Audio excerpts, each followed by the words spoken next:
Day 2 of Design 8X Spring Market. I love seeing all of your smiling faces. Once again, just a reminder to pick up a copy of your event guide.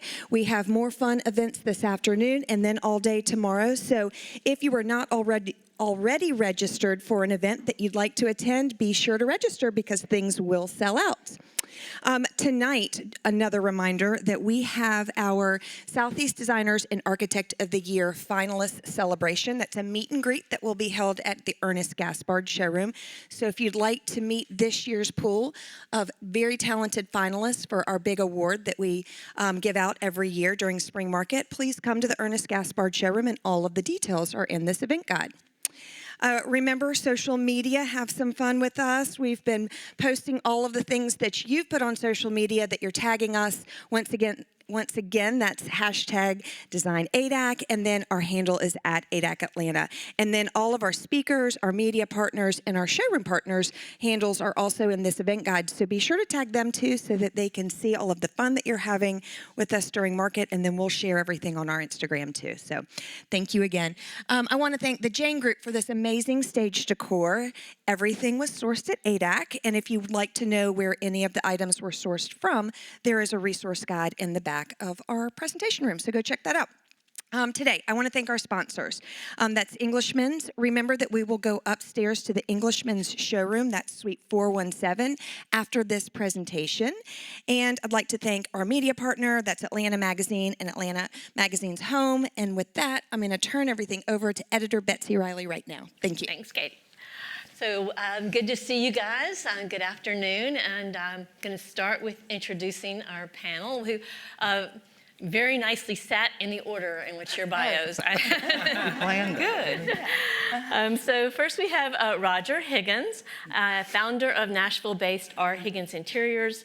Roger has an uncanny knack for making surprising design choices that still feel effortless and inevitable once assembled in context.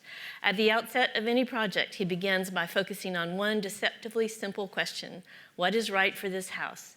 By marrying his own singular instinct with the personalities and lifestyles of the home's occupants, a vision materializes into a beautiful reality. His firm has been featured by Architectural Digest, Milieu, House Beautiful, Luxe, Traditional Home, and other publications.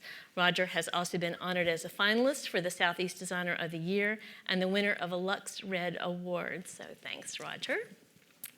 Next, we have Gregg Irby. She is the founder and director of Gregg Irby Gallery. She grew up in South Carolina, where she inherited a deep love for creative expression from her artist mother. With a passion for art and design coupled with an entrepreneurial spirit, she began representing painters in 1996, shortly after moving to Atlanta. What started as frequent pop-up shows throughout the Southeast evolved into a thriving business with the establishment of the Gregg Irby Gallery in 2006. The gallery, driven by belief that fine art should be approachable and inspiring, connects collectors and art enthusiasts with cherished pieces through its flagship location in Buckhead, as well as permanent studios in Jacksonville, Florida, and Charlotte. Gregg received an MBA from Georgia State and a BS degree in marketing and finance from the University of South Carolina. Then we have Jessica Davis. Jessica is a founder of the multifaceted Elle Decor A-list design studio Atelier Davis and creative director of the innovative hardware brand Nest Studio. With an art history degree from Princeton University and a master's in interior design from the New England School of Art and Design, Jessica offers a creative vision that spans across interiors and products with influences found in historic and contemporary art and architecture. Jessica's Chinese-American heritage, multitude of travels, and years living in Asia, Australia, and the United States influence her design process as she aims to devise spaces that tell a story about their inhabitants and the way we live. With offices in Atlanta and New Jersey, her work spans hospitality projects, residential new builds, and restorations. Through both studios, she has supported fellow working mothers and socially conscious manufacturers and suppliers to create inspiring products and interiors. She is a founding member of the Asian American Pacific Islander Design Alliance. And then finally, we have Charlie Hanavich. Charlie is a self-taught artist from Noonan, Georgia. Much of his artistic output has been generated in the absence of any formal art training. Charlie explains, it's all about the process and the journey I take while creating each work. Through the process, new insights, lines, and personalities evolve, leaving a greater appreciation for each subject. Charlie now resides in Atlanta, where he's constantly refining his painting process and techniques. So let's welcome our panelists to this.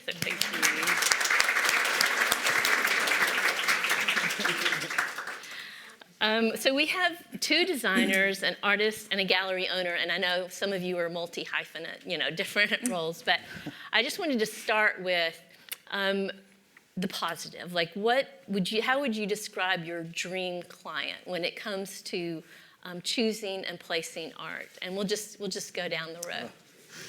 Dream client has 2 houses.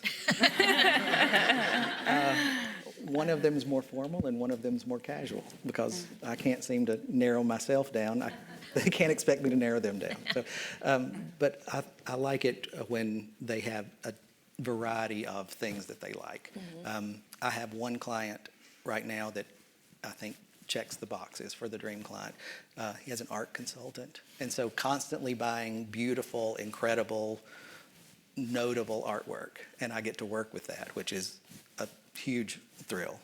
And that's in a house in Nashville, which is very refined and elegant. And then they also have a house in the mountains, which is way more casual, a little more fun, a little more unexpected. And the dream client also listens to you and lets you run. And that's what I've got. Yeah. So Nice. I know you can't have them. So this is a real person. This is a real person. That's right. So Gregg? Our dream client at the gallery is just someone who really has a passion and love for art. And they don't need to know a lot about art, just not be intimidated by it, but just when they really kind of trust their instinct and feel that connection. And it's so satisfying to see someone walk into the gallery and just fall head over heels in love with a painting or an artist. That just really makes it all kind of worthwhile. And not to take it so seriously. I mean, there's so many things, when you buy a dining room table or a sofa, they have a major function in your home. I mean, they also should be beautiful, but they have a major function. With art, the only function is really just to bring joy to your home. So if someone really kind of takes that into account, and it's more of should be less of a logical acquisition and more of an emotional one. Yeah, totally agree. I mean, I think my dream client obviously has an unlimited budget, but realistically, somebody who has a point of view. I love clients that have already maybe started collecting, but still need to fill in the gaps, and who don't take it seriously, who sort of are interested in things that have a little bit of whimsy and that, run the gamut from painting to photography, to really make it eclectic and feel collected, and things that they really respond to and have, maybe a personal story behind. My dream client is someone who gives me full reign for the creativity, and there's no boundaries. And I think in the end, the artwork will be better because of that.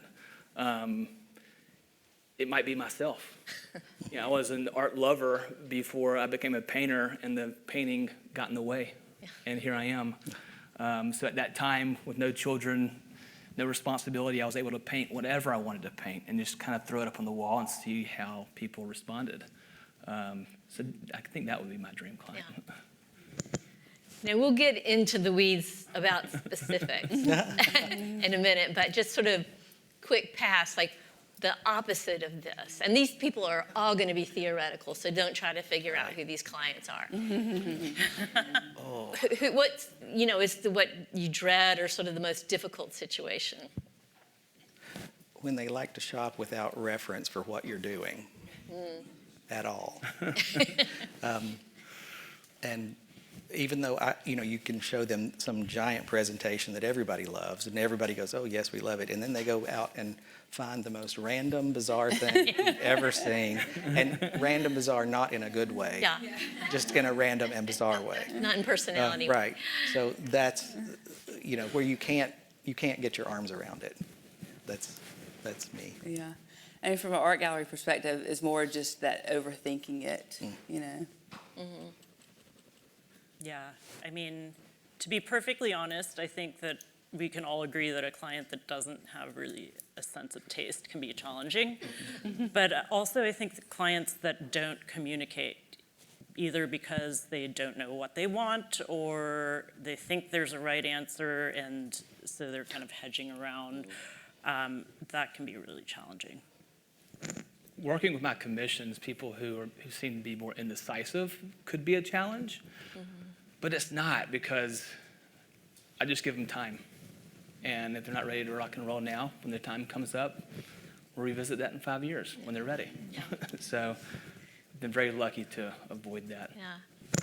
I remember one time I was scouting a project, and it was about 80% done, and the design, all the furniture had been placed and most of it was there, but there was no art. And the designer told me that this client didn't know what they liked. They really had no opinions on what to do. And it wasn't like they were, though, letting go, giving it, like, well, you do it. It was like they still wanted to weigh in. Like, so how do you begin to educate somebody? A client, a young client, or somebody who's just, I don't know, never paid much attention. You find anything works particularly well for educating them on what their taste really is? I think they always know what they like. And if you've worked with them to furnish their house, you get a general direction. And even if it's something, if they won't select it, at some point you have to put something in the place of art to finish the job, to make it look complete and make it feel done. And sometimes it's not art. Sometimes it's something else.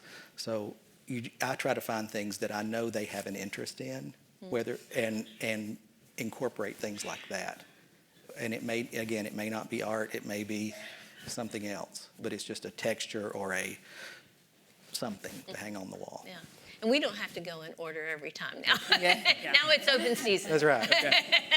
I feel like when people come to the gallery and they want to surround themselves with paintings, but they have no idea where to begin because they're new at this and just don't really know.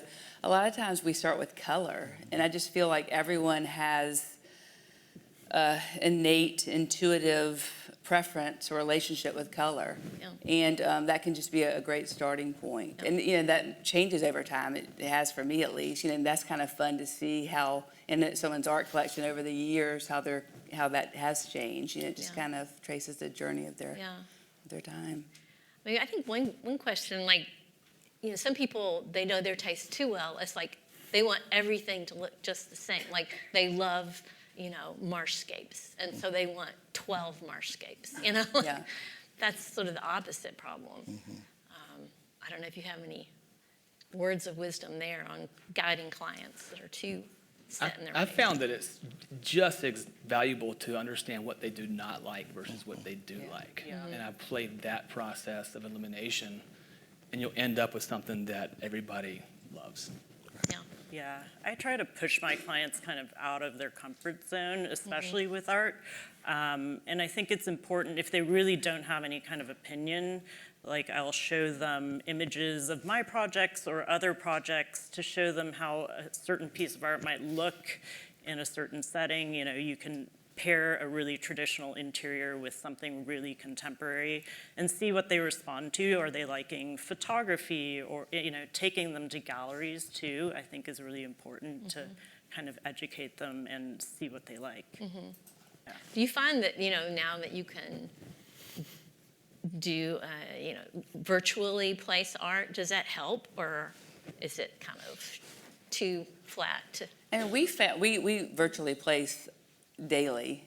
And it really helps, for our designers so that they're not having to take paintings back and forth, and especially with a new client or a client that the two are not always agreeing on what they want. It's just a great way for them. We are limitless in how many virtual places we'll do for a designer. If they send us an image of their space, we'll show a range of paintings in the space, and for they to and again to kind of figure out what they like and what they don't like, so that that going back and forth really helps. I need you to help me with that. Yeah.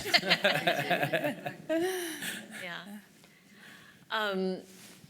sort of going back something Charlie said, like, I'm always scared to commission something because I don't like to give artists direction. Like, I mean, I'm not scared to commission the work, but I don't want to give them any direction because it just seems like every time you do, it's lesser in some way.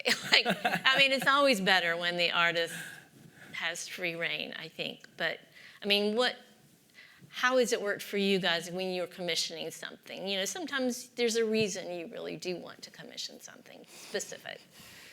Well, I think you're my dream client. That's right. So to answer number one, Betsy, let's work together. Most of my clients who I work with are, and I've been very lucky, are collectors. And they come to me because they like my style of work or they've done their due diligence and they have a specific painting in mind that they want me to paint. So I've been very lucky there. I haven't got myself in any situation where I have to direct them too much. And if that's the case, sit back and take your time. It could be a year or 2 years, and we'll figure it out.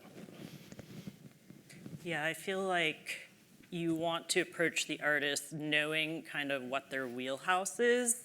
You know, obviously I'm not going to ask you to do photography or something like totally outside of the zone. So knowing that and then giving them free reign within that kind of boundary. And we've just over the years have found that it's rare for us to accept commissions from someone that's not a designer because they understand the creative process and, you know, they can, it's really hard for individuals unless they are, you know, art collectors and just know a lot for their expectations to be met. Yeah. And it's just hard. I mean, it's hard on the artist. It's hard on everybody. So it's just for us, it's just not worth it. And if they love a series or a painting and it's not the right size, you know, they need a larger painting, then we kind of plant that seed in the artist's mind so that they'll paint those sizes when they're you know bringing us their next collection. So usually it works out that way. Typically, the pieces that I've commissioned are because of scale. Not, I can always find a piece that I like. Right. Yeah. I need this idea just bigger or smaller or vertical. So that's, I get paralyzed when I think I have to tell them what I want. Yeah. I can't do it. So Yeah. Well, art is very personal and emotional, and that's how I started. I wasn't an artist, I was an art lover, and I bought something, whether it be $10 or $10,000, because, not 10,000, Helen, because I loved it. And I think that's what art should be. And every time you walk in the room and look at it, it draws that emotion, it takes you back to time, and it's priceless. Yeah. So they have to love it. I can't imagine picking out a painting on behalf of a client. I can't do it. I mean, I will put something up there, but it's already in existence. And they go, you like it or you don't. Give me one. But one more question about commissioning. Like, do you set some ground rules? Do you say, like, okay, we are not going to tell the artist it has to have X, Y, Z colors, and you know, like, I mean, do you have some certain things that you always sort of start with before it gets complicated?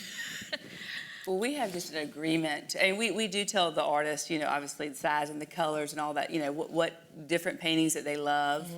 But we have, you know, the client gets basically two drafts, and if it goes beyond two drafts, you know that we're going to have some issues, and then after that, we charge for the artist an hourly rate, a pretty high hourly rate for the artist because they need to be paid for their time. Yeah. And so I think that helps alleviate some of the nitpicking, and you know that's kind of helped all around process. How do you go about educating clients? You know, you've got young clients or new collectors who just don't know much yet. You know, they're just getting started. What do you like to do to help them learn? You have to take them to the galleries and show them things, and show them photographs of installations, and probably very much like the virtual presentations. And they have to go see what art is and how much it costs and what all it includes, and they have to decide where they fall in that spectrum of what they need. Yeah, I think that going to museums and sort of understanding the provenance and how things have, evolved over time, because a lot of clients can look at an abstract piece and be like, I could do that, That's like the standard Yeah. response to a lot of that kind of thing, and it's like, okay, well then go ahead. Yeah. But yeah. Do you think there's a place for just, a decorative piece that's sort of a placeholder? A client doesn't have the budget to get all the pieces that they need when they're starting out. I mean, I know that's sort of a dicey thing because there's this theory, like just wait till you find the perfect thing, but it's hard to stare at a blank space for years and years. So, and especially in this world with, Etsy and social media and all kinds of stuff just everywhere. Like, what's your stance on that? I'm sitting next to the art gallery person, so she may punch me, but I'm all for a placeholder until you get the right thing. Yeah. Yeah, I agree.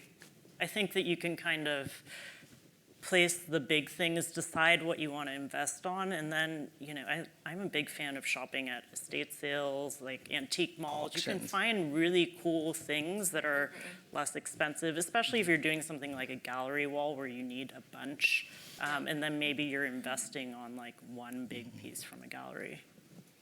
And if they don't collect, help them start, buy the first piece.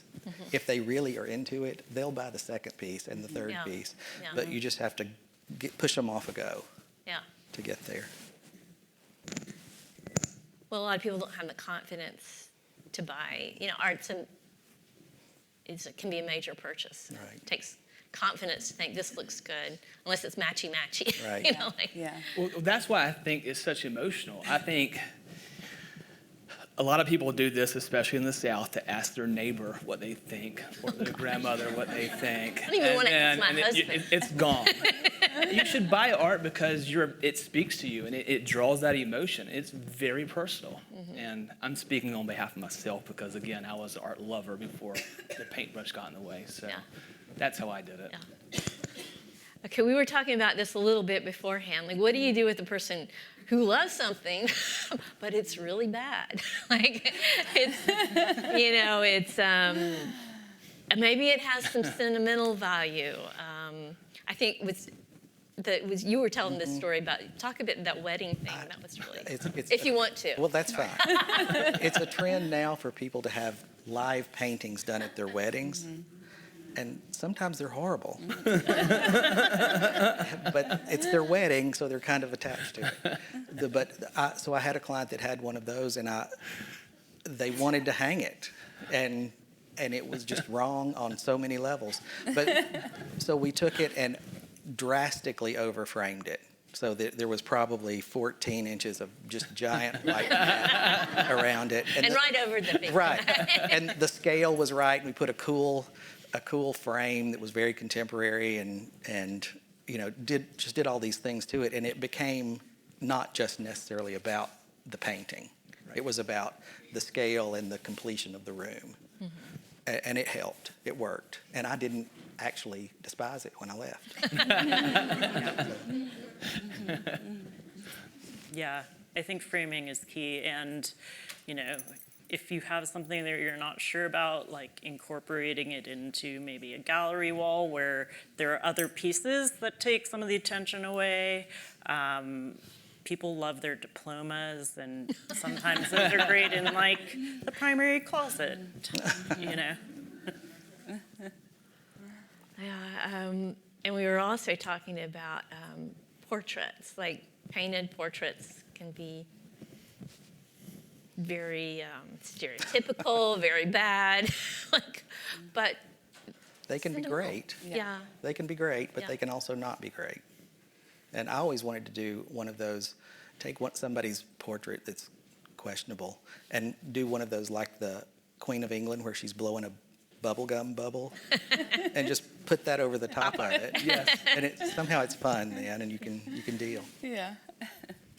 Yeah, and when grandmother comes to visit, Yeah. you can remove You the can peel it off. peel and stick. Right. I like that. Yeah, I mean, that's difficult. You get you inherit paintings that mean a lot to somebody. It may be, I have stuff my grandmother painted, and I'm like, okay, it's Venice. Well, we'll have people that'll come in and bring some of their paintings that they want to find paintings that complement it, that go with it, and we look at some and we're like, oh gosh, like how are we going to work with this? And so we'll ask them to kind of go through each painting and let us know what's the story behind it. Yeah. And sometimes they'll realize, okay, there's no story. That does not need to be included. But sometimes it's a trip they took, or it's a memory, like it hung in their grandmother's home where they spent their summers, and it was their best times of their childhood. And then you're like, wow, when you hear the story, and like like Charlie said, the emotional connection to it, you're like, God, that's really cool. Now I really love this. We can work with it. So it is hearing the story behind some of these paintings or pieces that people have had for a long time. So sort of sussing out what is special about it. Yes, Not just yeah. Yeah. And I guess, as you said, the reframing of things. Like Right. so many things, they've been in that frame for 30 years. And, yeah. There was an artist in Nashville who painted. He got a little book from his grandfather, and it was just full of all these little scribbly drawings. And his grandfather was a minister, and he had passed away. And what they realized after years and years was he couldn't read or write, and those little scribbles were his language of how for his sermons. Wow. And then he took those pages and made paintings out of them, and I think they're the greatest things ever. Not art I would be drawn to, but I 100% bought in on the Love story. that. Yeah. It was Yeah. wonderful. Really It's cool. wonderful. And so I bought two. Yeah. I guess so you're, like that, you sort of, and the wedding painting, you sort of don't take it seriously, just sort of figure out what it is that makes it special, and then just exaggerate it, it's a cool. All of these things are decor on some level. I mean, they are things to look at, and it's just how does that make you feel or respond, and I think that's what it's all about. Another thing we were talking about before this was children's art, and fun things you can do with that. That's actually something you can play with quite a bit. So I'm wondering, what are some ways you guys like to play with that, both in your own home, since you have. I mean, we create children art every day. My Yeah. son comes in and paints with me, and we have paintings that he painted in his room framed. So a frame helps. But it looked great already, and that, to me, it looked great because it's a Right. story behind it. We were there creating it together. And it may look great to you after you understand that. I love it. Yeah. And for people who don't necessarily have an art collection, but they have children, they are into the children already. So I have given canvases to the kids and a few colors and say, I'll be back in 15 minutes. and then when you come back, it's a piece of art they did. The family thinks it's wonderful because their kids did it, and it's a contemporary abstract thing in the right size. Let's hang it on the wall. Yeah, I feel like you can really play with scale with kids' art, and they're so imaginative. I have this giant painting on my wall that I had started and never finished, and then I was like, never mind, give the kids some oil pastels, and they layered over top of it, and it's way cooler now. People come in and they're like, who did that? Me and the kids, so you never great. know. Yeah. What about family photography? Again, you always have the people who have 5 bajillion family, every school picture, in the little circle. What do you do with clients who have that everywhere? How can you use it without insulting them, or or move it? I should say, maybe put it away without insulting them. You could commission Charlie to repaint that as a contemporary painting. There you go. And it's more Yeah. fashion forward today, contemporary. It will last a long time. Yeah. That's your solution. Yeah. I think that collections of any kind, whether it's family photography or,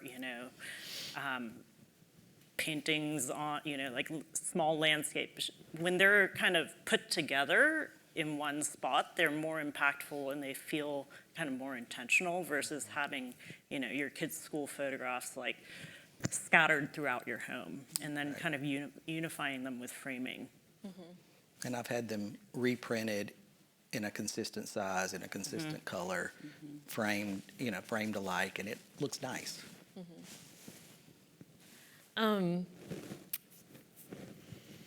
Sort of stepping back a little bit to to the designers, but anyone is welcome to chime in on this. When you are designing a space, do you tend to choose the art first, or is it more last, or does it vary depending on the client and the space? Definitely varies. Yeah. Yeah. Usually I have something in my head, but if they have art, then we're definitely considering that from the get-go. Yeah. I think you always discuss, and there'll be a piece of art here. And you put something in their head, and then maybe you can drag them to that by the time it's over with. Yeah. Or if you're lucky, then they have amazing art. Exactly. And then you want to start there because they've got something to build around. Yeah. So let's see. How do you guys feel about gallery walls? Do you like them? Do you hate them? Do you just want to put them in certain spaces? Do you have any favorite tricks for composing one? I like them when it's not just, it doesn't look like all the leftover art just thrown together. That's really obvious. And I love when there are a few focal points in it and using other things besides, using brackets with figurines on top or little mirrors or using other elements, I think makes it kind of more interesting. How do you start to build that composition? I mean, just start in the center and kind of go out. And it doesn't have, you can go out any different way you want, like around a side table or however you want to do it. But, and just more, I mean, kind of just, it needs to be kind of more in the moment, more spontaneous, not so formal. I mean, kind of have fun with it. And you can do a little bit at a time. It's something you can kind of build on. So as you find things that you love, add it to your little gallery wall. And I say give them a job too. Say, find me some more things. Yes, yeah. And when it's put in a group, if that one thing isn't ideal, it sort of doesn't matter as much. It's all part of this big story. Yes, yeah. Yeah. I think people are often scared of gallery walls and want to really plan them out, but I think it's sort of like start with a big piece. It doesn't need to be right at the center, it could be off center, and then kind of build out from there, and don't be afraid to go lower and higher, Do you lay it out like on a floor and let clients stare at it for a while, or do you just start hanging? I just start Yeah. thinking. Eyeball it. What about framing? Do you have any sort of hard and fast rules on framing, or I don't know, things you hate or things you love, or does it vary? What are your guidelines on framing or no framing? For our larger paintings, we if they're gallery wrapped with the edges painted, sometimes you don't need to frame it. If somebody can't decide if they want it to be framed or not, I say live with it for a while, because after that you can use a floater frame. Like we love floater frames. It just really thin frame around the painting that just doesn't take away from the actual art. Yeah. And I don't like when oil paintings have a frame that's right on it. I need a liner or a spacer or something. It just feels like it stops it. It doesn't give the painting any room to breathe. I need it to come out, or don't frame it at all. Yeah, I tend to agree. Like, I think framing can go in so many different directions. I love a thin contemporary frame, but like a big chunky gilt frame is super cool too. So just not like a random thick black frame that looks like you bought it like at Michael's, Right. Yeah. I tend to use a lot of floaters because my paintings are on a gallery wrapped canvas. But the process of choosing a frame is also very fun for me. It's very spontaneous, like Gregg mentioned. And it's getting in there and just feeling it and see what comes. And oftentimes you leave with something totally different than what you had in mind. Yeah. So. And it's amazing what, if you take the client's existing pieces and reframe them, that can just change everything. everything about it. Yeah. My mom gave me a little piece the other day, and I'm like, that frame's got to go. What about lighting? What kind of advice do you have on lighting art? I mean, for some of my favorite paintings in my home and what I suggest to others, I love the visual comfort picture light. And even if it doesn't necessarily need the lighting, because it gets great lighting otherwise, I think it's just kind of like a beautiful piece of jewelry for the painting, for some of your favorite paintings. And I usually, if it's like a 48-inch wide painting, you do like half, 24-inch wide light. But I just think they look really nice. Yeah. It makes everything look Pretty. more It important. looks more Yeah, it important. does. It elevates it totally. Right. And it also lights the room beautifully too. That sort of ambient room light. Yes. If you had the whole room lit by picture lights, it'd be beautiful. Yeah, I think if you have the luxury, if you're doing like a renovation or a new build, to think about art placement, even if you don't have the art selected yet. And, there are so many great small, like rimless kind of can lights that can be aimed at the art. And to think about the color temperature, if you're not sure, like talk to a lighting person.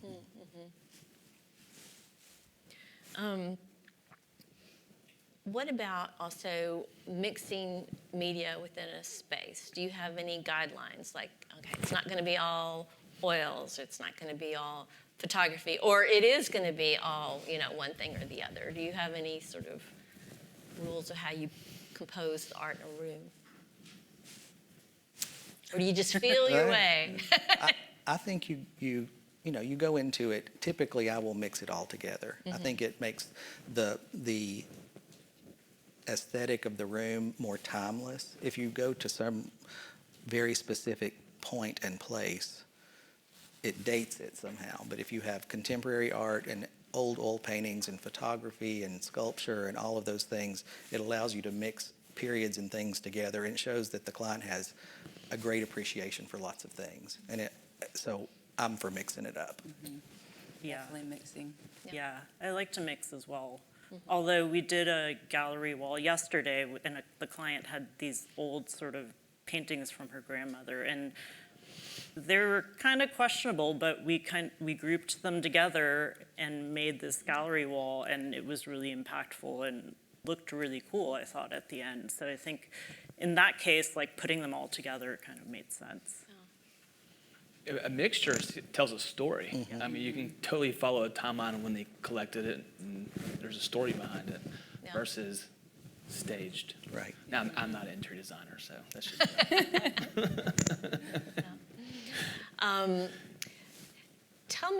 Tell us a story of like where you sourced or found a piece of art that was just the most unexpected thing that you found it.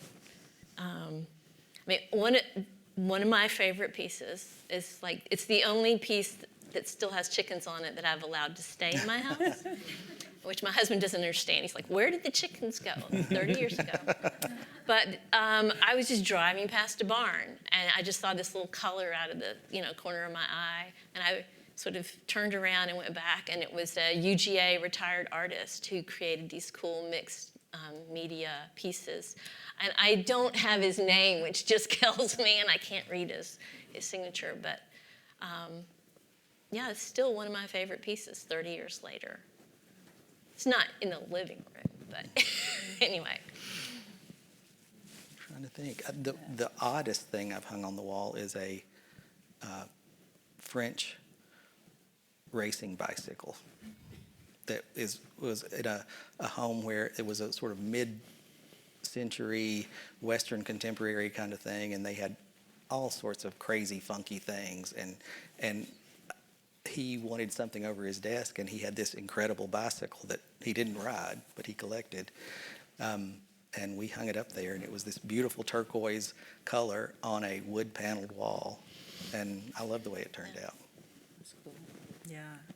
I found these really weird vintage mechanics posters at the Rose Bowl flea market, and they had like numbers and labels, and I don't know, they were like car parts, and we framed them up, and they were in my son's bedroom, and they just look really interesting and geometric and abstract. Yeah. I've made art out of some strange things. Okay, and, that counts. and those have been my You're an favorite. artist, I so mean, let- it could be tape, and then I found some, taxidermy birds and stuff that I've used and incorporated into some pieces. I haven't published that. This is for myself at home. But again, it's like your chickens. Yeah, It's yeah. whatever speaks to you and whatever you love. I was just in Paris and took my son, he's not young, he's like in his 30s, but I was like, you've got to go to Dayrol. He'd never, and he was like, why do I go there? Man, he was in love. So. Anyway, Gregg? Gosh, I can't, What's the craziest thing you've ever framed? no, like, that's not that crazy. I can't think of anything off the top of my head. If it comes to me, I'll let you know. Yeah. Sometimes I have taken an old stair rail that was being demolished out of a Victorian house and had it put inside, cut and fitted inside of a frame, and it just served as a piece of wall sculpture. Yeah.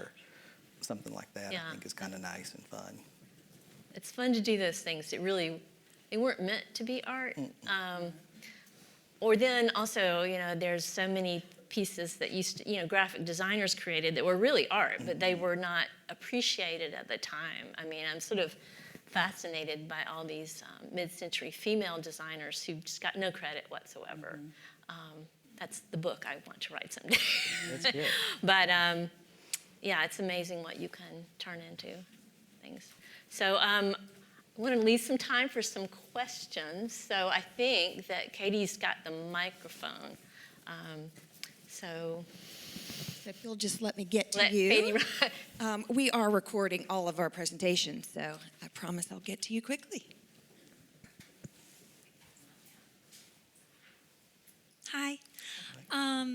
So oftentimes, from my experience, the art kind of gets the breadcrumbs of the budget when you're working with design, and I think you touched on this a little bit earlier, but for Gregg in particular, how do you overcome that, whether the designer comes in the gallery and you're working with them directly, or the client comes in without their designer, to convince them the importance of art in the budget as opposed to leaving it until the very end?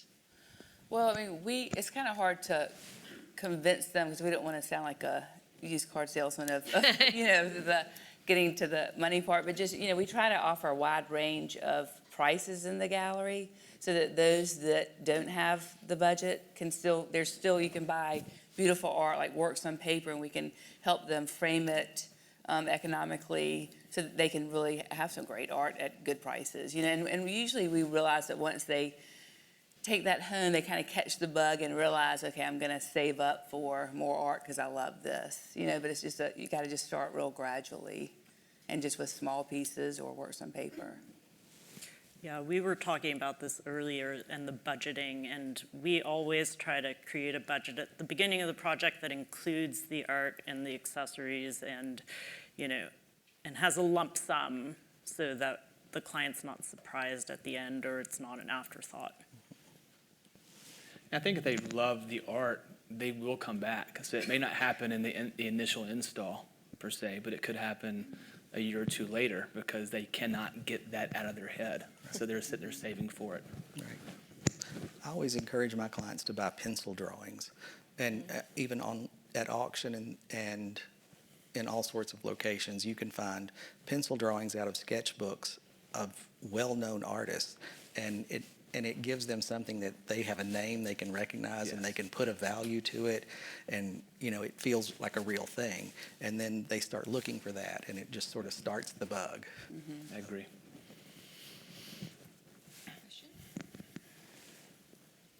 Come on, y'all. Coffee? And my husband he's from Louisville, and an artist friend of ours, she owns a gallery, and she had this giant triptych of the Kentucky Derby, which she worked with the Derby people, and so she had, and my husband was like, "Oh my gosh, we got to have that." I'm like, "Where?" So I got him His office. the sketch, Oh, there you go. There you the go. black and white sketch, and it looks lovely in his office. Hi. I wanted to know if you all have ever had clients who have tried to take ancient classical art, Grecian art, and connect it with contemporary modern art. And how did that work out? What story did that tell? Thank you. I'm not sure I totally heard it. Classical art connected, Yes. With contemporary. yeah. Uh-huh. Oh, okay, yeah.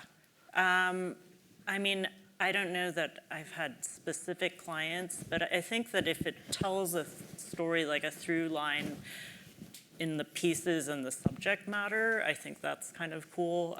Like, I collect Chinese snuff bottles, and they're really tiny and dainty, and some of them are very old. But I think that then to connect it to some sort of contemporary Asian art, doing that is kind of a cool way to bring the two together. And that is not as much ancient art, but we have a lot of clients, especially a lot of our older clients, who come in and have all their paintings are antiques or almost antiques, and they want to, as they should be hanging on their walls, but they want to kind of energize their home and bring more life into it, and usually bring more color in. And so it's so fun to work with those clients with their existing collection and let them live with contemporary art and more abstract, and it's so easy to do. It's just a immediate and powerful impact, and can really change the whole environment. And I do love rooms that look like art galleries that are just a white box, but it may have some crumbling piece of a mosaic hanging on the wall. I mean, I love that. I don't have that client right now, but I'll take them. I mean, here's me, not the designer, but some classical pieces, they're very architectural looking, and so that works well with contemporary pieces. Yep.